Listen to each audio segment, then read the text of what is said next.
You are not limited in any way, my friend. The limit of any man is the one he places on himself. God said, let there be light. And what happened? And there was light. The light God created was not sun. The light he created was vision. That gift he gave you, you think is small. It's only small because you've not launched into the deep. If you're looking for the most blessed places in the world, don't go to the oil wells of Nigeria or Kuwait or Saudi Arabia. Don't go to the gold mine of South Africa or the diamond mine. Go to human beings. That's where the greatest treasures in the world are hiding. Rule Your Word with Pastor Prince Abah.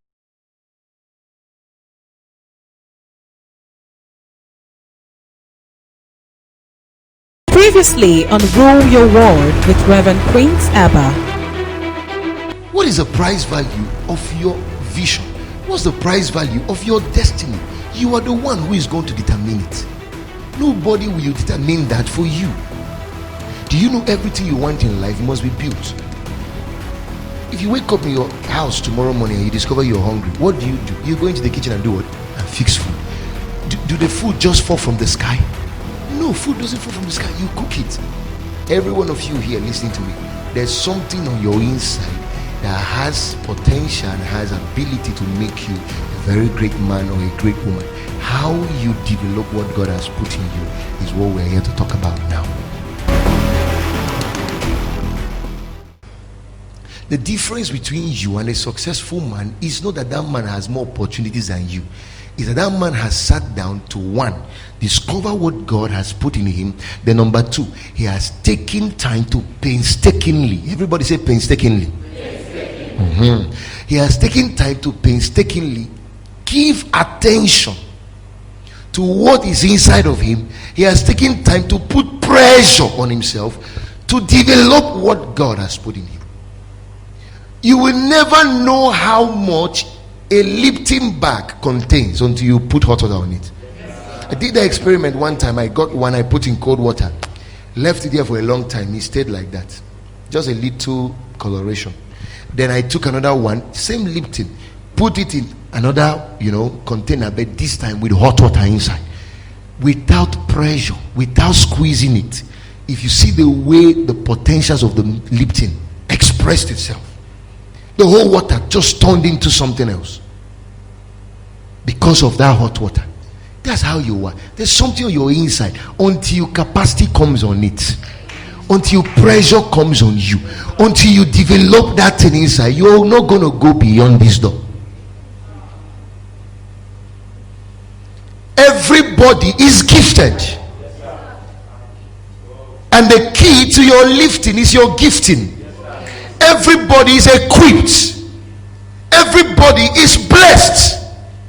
If you're looking for the most blessed places in the world, don't go to the oil wells of Nigeria or Kuwait or Saudi Arabia. Don't go to the gold mine of South Africa or the diamond mines. Go to human beings. That's where the greatest treasures in the world are hiding. Somebody said the greatest spots on planet Earth is a cemetery. Why did he say cemetery? Because that's where you find potentials. So you find great things that would have been done that were never done, great books that would have been written that were never written, great songs that would have been written and songs that were never released, heroes that would have shook the world that never emerged. Some of you sitting down here and looking at me now and misbehaving. Maybe when you leave this world and go to heaven, I always say it, if God gives you, whether it's heaven or hell, anyone, but I just believe that even in hell, Satan will play you your screen. Yes, it's true. He will play your life. Maybe in heaven, God will play your life. You know, some of you, when you get there and you watch the real life you were meant to live, you'll be surprised that you wasted your life. There's some of you here now, you are inventors. You're going to invent all kinds of technology, all kinds of things that the world has ever been used to or the world has ever known. It's inside you, but you don't know it. You're sleeping on it. There's some of you in your record, in your legacy, over 100 and something thousand books lying inside you, but you can go to your grave without one copy published. Some of you over 1,000 songs inside. You can die without maximizing even one. That's what we're here to talk to you about. So you don't go around fooling yourself and thinking you're fooling anybody. Usually when you even invite people for some meetings, or you put a meeting like this, people think you're doing them, or they are doing you a favor for coming for that meeting. That's what they think. They think they are doing you a favor. So when they look at their watch, it's already 8 o'clock, I need to start going. I usually look at such people and I laugh. Is it not your life? Is it my life? The price I paid to get here. I recall 7 days in Benin City. I would never forget that story. 7 days as a student. Papa Idahosa's church. He had been late already, but this time his wife. 7 days. I borrowed 35,000. I won't forget. To attend that meeting, took peace, traveled. Meeting started on Monday. When I got to the venue of the meeting, first day of the meeting, guess what I did? I got to the book stand, books of all kinds. That was the first time I was meeting the Nis at this area and meeting the Samademis and the rest of the books of all kinds and CDs. And then that my 35,000 was already budgeted for my feeding and my small hostel. And then guess what? Because I'm a lover of books, in one night I bought everything there, spent the whole money, and I had 6 more days to be there. Spent the whole money buying books, buying CDs. When we finished the meeting the first night, the challenge now of where to sleep arose. But I didn't bother about that. I joined the security man at the door of the church. Every night the close session, that's where I sleep. I got a bench, I'll lie there. For 7 days I didn't take my bath. So all I was doing with the little change I had was to wash my face every morning, then paste, then drink enough water. I turned that whole 7 days into compulsory fast. You need to see the way I was looking worn out. But every session I would go and sit at the front. I would sit down there. I had lectures going on in school. I didn't care. This one meant more to me. You know, when you find potentials, you can say goodbye to credentials. Oh, you didn't hear that? You didn't hear that? I said, when you discover potentials, you can say goodbye to what? Credentials. The reason you're carrying credentials on your head like that is all that matters to you, that you've not found what God put inside of you. You don't know who you are. Dangote is not a graduate of any university. Yes, people working for him, from directors to managers and all that, GMs, are graduates. We are not saying you shouldn't get a credential, make a first class and go and get a good job. Why that is important, go beyond that. There's life beyond that, my friend. That's the problem in Nigeria. There's life beyond that. You're using Facebook today. Show me his degree. Yeah, everybody uses Facebook, even your universities. You're using computers. Show me Microsoft's degree. Go and get a degree, but when you get it, go and put it under your pillow and charge the cost for your life. I heard the First Bank manager, one woman, I don't know that she's still the manager or retired. First Bank manager. No, one of the directors, very reputable woman. Maybe you've seen the video. In one of the convocations at Covenant University, she was speaking to the audience and she said to them, it is good that you are now graduate, you now have your degrees and you're going to be going into the labor market, but I want to advise you. I've been a manager in First Bank for many years. I'm a PhD holder. Why is it important to go to school and all that? I want to tell you that a larger chunk of why I was not shaped by the university. He said, today I am a CEO of multinational corporation. He said, me you see here is a carpenter. He said, I make furniture for a living. He said, and it is paying me more than all my years in the banking sector. I wish we can play that video tomorrow. It's one of the videos we'll play in this conference to inspire you. I have all kinds of inspirational videos. That's a PhD holder. I've attended some trainings in Lagos Business School. You know, attended some trainings in some very amazing places. And I hear some of these professionals talking. They don't talk like the lecturers we sat under in the university. And I wish you can have the opportunity I have to meet with some of those guys. Your life will change. The things they tell us there is beyond school, whatever. It goes beyond that. Like now we're talking about capacity building. It's a course you will not even learn in your school. Nobody's going to teach you this one now. They will teach you all the Michael Faraday, all the Thomas Edison, teach you all that. When you finish, you carry knowledge of history without future, without knowledge of how to make a contribution to your future. That's the problem. That's the problem. See our NYC. Biggest problem Nigeria has now. Nigeria, what do you call them? Is it National Youth Corps, whatever? Don't even care. Biggest challenge this country is having. Alawi. Say you did NYC. You're now facing the reality of life. You did NYC. The reality is now clear. It's now clear to you that what we did in school is different from what life is doing. I think it's now different. It's clear. I interviewed about 600 potential workers of a particular company. There were about 600 of them. They applied for a job, and I was one of the guest interviewer on the panel. And guess what? Questions we were asking had nothing to do with what these guys studied in school. Most of them couldn't pass. Only 2 out of 600 people, only 2 were able to scale through, and these 2 one made third class, one made two or so. The other ones with first class, 2-1, nothing in the head. All they know is all the textbooks they crammed in school. My wife read banking and finance in school. They engaged her in some banking and finance, some banking terms, banking terminologies, and banking practices. But she knows all the banking and finance that they taught her in EPSU. The one that they operate in the bank is not the one she read. They are 2 different things. When she wants to go and work in the bank now, she goes and apply for a job, she would need to be overhauled completely. When they examine you and maybe they feel you're fit for the job, you're going to go through a minimum of 3 months training, retraining, some even 6 months. Then you will find out the way you were taught balance sheet in school is even the way they are doing it in Eco Bank. It's even the way Union Bank, when they were Union Bank of those days, they would have phased out if they didn't upgrade. Are you aware?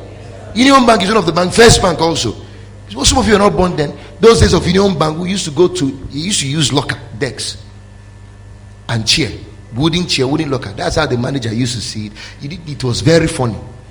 Those days of old bank, First Bank, Union Bank. But look at the Union Bank of today. Look at the First Bank of UBA also, old banks.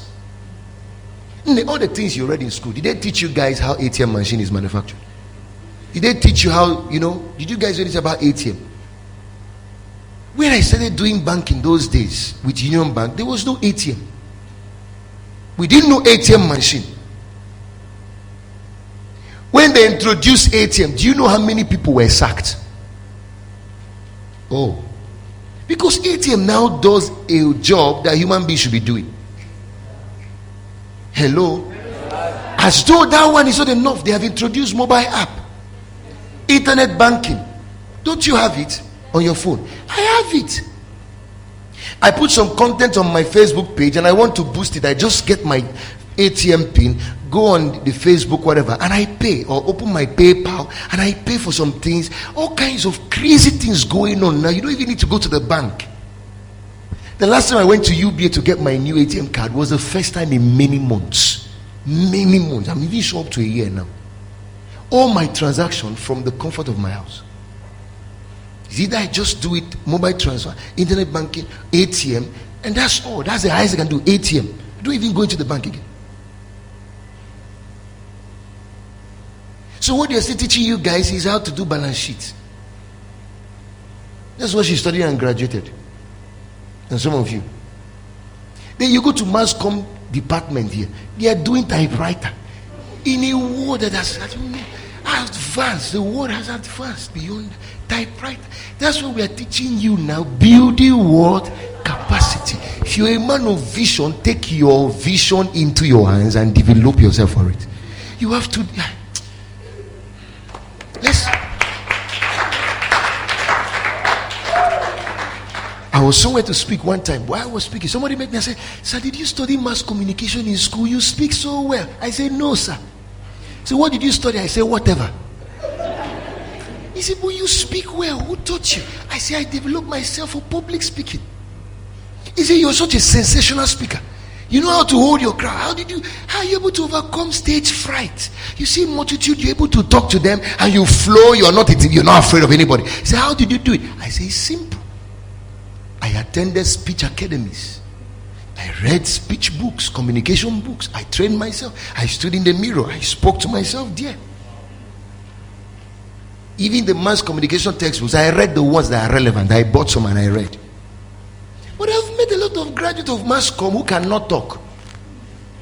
They showed a video of a copper mass communicator. They asked him a simple question. Copper, what do you understand by the word dinosaur? Okay, dinosaur is it when you osorogi ime.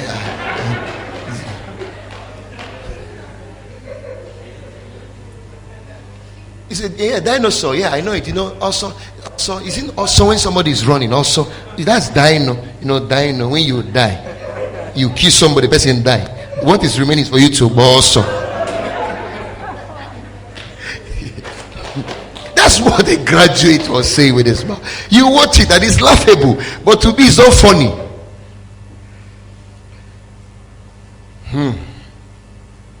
I know some of you have great dreams. If I ask you now, what do you want for your life? So I'm hoping one day I'm going to be a politician, maybe join any party you want, and then contest for presidency, contest for governorship. When they give you the power, that's if they give you, what will you do with the office? It's going to be determined by capacity. That's the problem we have now in our country. Oh, there's some of you here now. If I ask you, when do you want to get married? This year, sir. This year, yes. This year, sir. So you want to get married? He said, yes. He said, why? He said, because I'm already mature. Can't you see? I have beer. I'm pastor, I can score goal now. And the lady is telling you, see, my breast is pointed. Everything is looking right. I have hip, I have this. So they think getting married is about being of age. They don't know it's about being of stage. So see what is going on with our marriages now. They marry 1 week, divorce. That's the reigning one. 1 month, the wife has collected dagger and daggered the. Yes, it's real life story. One killed his husband a few days ago in this country. The court have sat on it and they sentenced woman to death by hanging. I hope you are aware. Okay, it's good you're informed. And there's some of you, the way you are, with your fine face, deceiving some guys up and down. That's where you're heading to. With the way you, I'm telling you the truth, it's not a laughing matter. Case not taking, that's how you're going to send somebody's child early grave. And some of you men, the same thing. Because marriage does not thrive on, I love you, sir. I feel for you. You need to see the way my body is doing me, the ling-a-ling-a-ling. You need to see the way I feel for you. I can't sleep at night. It's always sweet when all those crushed things. The first day I saw you, oh my God, my leg was shaking. I had malaria of the feet, fever of the feet. I couldn't hold myself and all that. And the lady responds. He said, me too. He says, I've been waiting for you to say it to me. I didn't know how to approach you and tell you because me, I had malaria of the spirit. And then they think that is all that it takes. They get married. The marriage can last 2 months. Marriage is not built by feelings. It's built by capacity. Do you have capacity to be a husband? Do you have capacity to be a wife?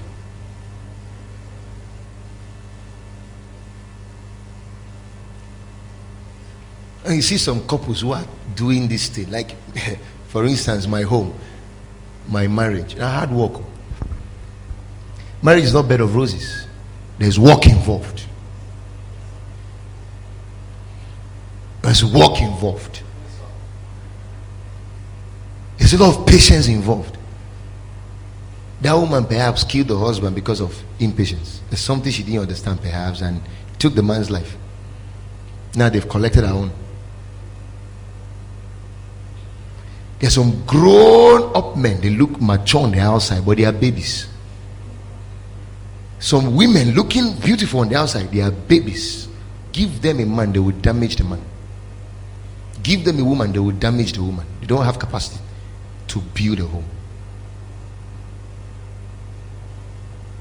If you're going to be successful with whatever dreams you have, it's time to sit down and build capacity for it. Let me show you a few scriptures, because I have to be running up.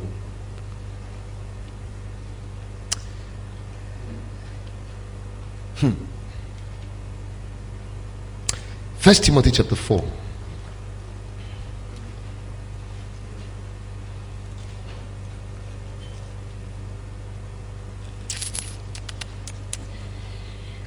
Verse 13. See what it says here. Can you put it up? Thank you. Till I come, give attention to what? To exhortation, to what? Can we read it together? 1, 2, go.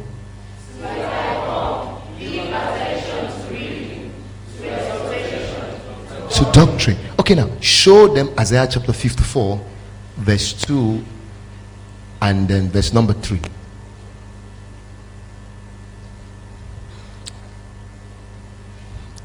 Isaiah chapter 54. Wow. Okay, let's read it together. 1, 2, go. Enlarge the place of your tent, and let them stretch out the curtains of your dwellings. Do not spare, lengthen your cords, and strengthen your stake. Verse 3. 1, to go. For you shall expand to the right and to the left, and your descendants will inherit the nations and make the desolate cities inhabited. Now go back to verse 2. I want to pick something out of that, please. You see that scripture is talking about enlargement of capacity. It's simple thing. Enlarge the place of your tent, and let them stretch out the curtains of your dwellings. He said, do not spare, lengthen your course. Why did he say do not spare? Because inside you is a limitless space. Inside you is a limitless space. All the things human beings have done in this world. I did a study and they said the biggest invention in the universe has only been done out of 0.5%. And then it is said that the human mind has a dosage of 100% capacity creativity. He has 100% creativity capacity, ability to create and invent anything embedded in every human being. Is a 100% of it inside you. And now says the greatest invention that any man has made has only been done out of 1% maximum, but within the range of 0.5%. So that means this airplane will fly as big as it is, 0.5%. This Facebook you're using, as whatever powerful as it is, less than even 0.5%. These phones you use, as powerful as they are, less than 0.5%. That means more than 99 point something percent is still left untapped. They say nobody has been able to use beyond 1%. They say if you try to do that, you may have brain disorder. That's what scientists say. See, if you try to stretch beyond 1%, medical science, the same thing. All these medical inventions you see, new medicines, cure for different kind of ailments and all that, is human beings like you and me who sat down in the lab and discovered it. What is this thing you feel? The other day I was not feeling fine. My doc came to give me injection. Within 3 days I was okay. It's water they put inside me. Just put drip. My whole body organized. Who invented it? You feel a little headache now. You just take one little tablet of Panadol or paracetamol, and then in a few seconds the whole thing has vanished. Who invented it? Somebody sat down for years and developed that thing, and it took him less of 0.5%. That means there's still about 99 point something lying dormant.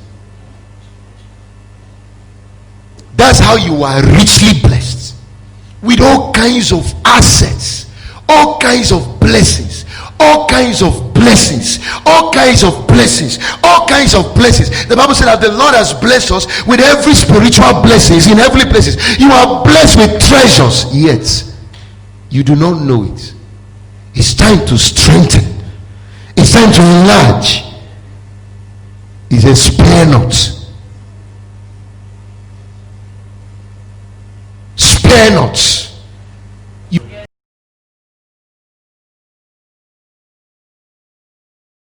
God didn't place limit on any human being he created. On any human being created, no limit. See the electric bulb you're enjoying, the electricity. Somebody created it. Funny enough, less than 0.5%. What's his name? Thomas Edison. Look at the things you use. Human beings created it. The question is, which one are you creating? Which solution are you providing for the problem of humans? Are you just a consumer? Two kinds of people in the world: producers, consumers. Consumers live to eat. Consumers are always asking for what, give me. All we are saying, give us more pay. All we are saying, give us more road. They are always asking for things. But producers are always looking for how to contribute. I told somebody Nigeria is not yet a country. I say, you can say that America is a country. I say, any nation you call a country is a place where the citizens contribute.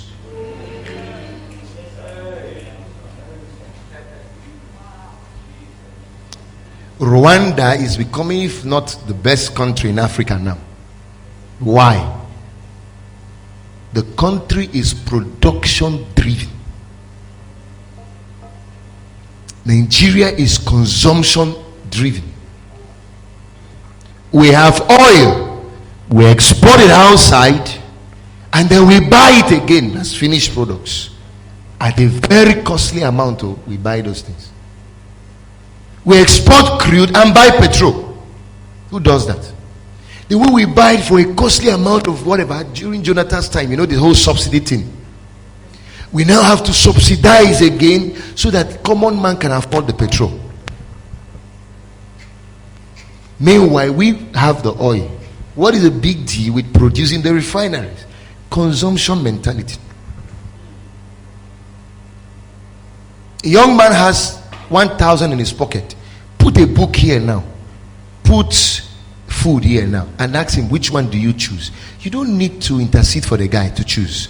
He already knows what he's going to choose. You don't need to counsel him on what to choose. He will choose food. I have a few here like that. We don't think production, we don't think investment, we think consumption, we think waste. And that's why if we're going to turn this country story around, we have to take our churches into these things now. Our churches need to start hearing things in this direction. Let's learn when to keep power one side and bring principles to the table. Nobody does power more than me. Nobody here does supernatural more than me. Nobody here does miracles and healing more than me. But there's a balance to the equation. When you finish doing your power, when you get to your office, it's not power that will work. Yes, sir. Hello. Hello, sir. When they give you governorship tomorrow, it's not power you use to lead the state. The other day I was at the international shopping mall, whatever. I went to see a few things. I was talking to some of the expatriates there. I said, these things you guys are doing, powerful. How did you come about this? He said, everything we are building in this state is designed by your governor. He said, this thing, he said the man has everything at his fingertips. You go there, all those things you see there, he designed himself. He designed himself.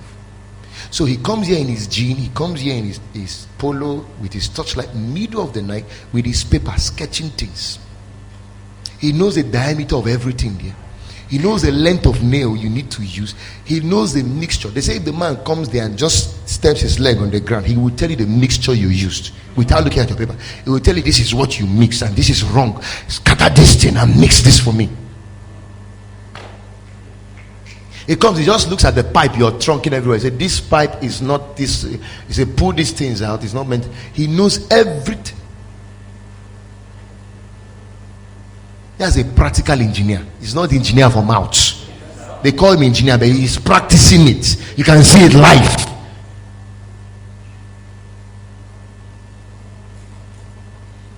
Everybody say capacity.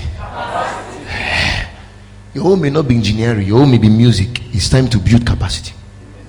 Your home may be football, it's time to build capacity. Your home may be keyboard, your home may be camera, your home may be preaching, your home may be whatever you do, your home may be business. It's time to go and build capacity for that field. Build capacity in that area of your calling.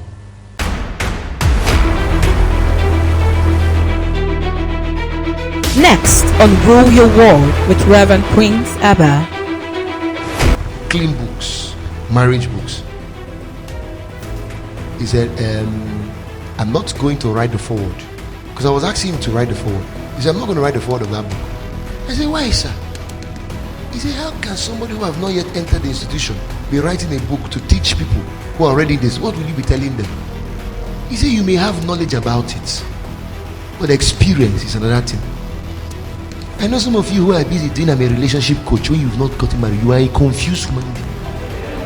You're fishing shallow. You're doing ministry from a shallow point of view. You're doing that your business from a shallow point of view. That your business is at a kiosk point of view. It's at a shallow realm because you have not launched into deep. And launching into deep is not asking for big capital to do the business a big way. It is taking time to see within you. What is this thing I don't know about this business? Let me go for the training, go for the skills. If you're a pastor, what is this I don't know about ministry that other people are doing, like they're PMEs, like they're ventures? What is this I need to go and learn so I can do ministry the professional way?